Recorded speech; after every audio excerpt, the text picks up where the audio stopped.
बंधुओं, आज मैं एक बहुत सुंदर, बहुत प्यारा छठ का गीत लेकर आई हूँ, जो कि हमारे बिहार में सभी के घर घर से यही गीत की आवाज़ गूंजती हैं। तो आइए आज हम पहले इसी गीत से शुरुआत करते हैं।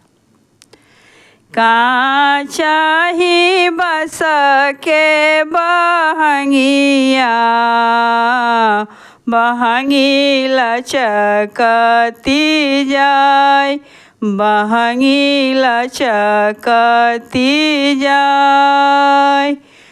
का चाही बस के बहंगिया, बहंगी लचकती जाय, बहंगी लचकती जाय।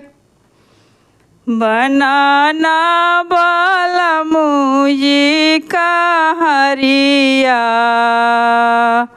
बहंगी घाटे पहुँचाओ, बहंगी घाटे पहुँचाओ। बाट जे पूछेला बटोहिया,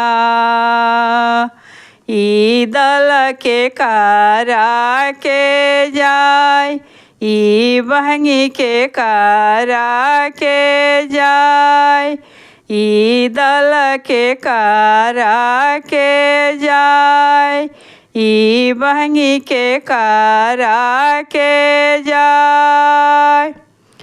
बनाना बेटा बाबू का हरिया, बहंगी घाटे पहुँचाओ, बहंगी घाटे पहुँचाओ।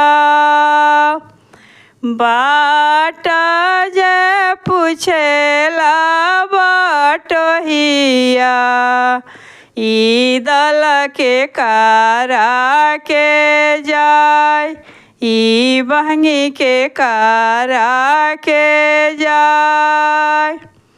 आन्हार हवे रे बटोहिया, ई दल छठी मैया के जाय, ई दल सूरज मल के जाय।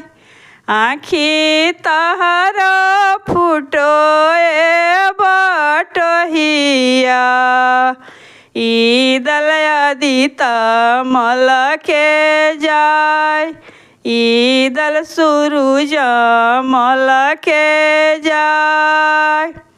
जलवे में उगी है सूरज देव, उहाँ में अर्घ दियाय, उहाँ में अर्घ दियाय।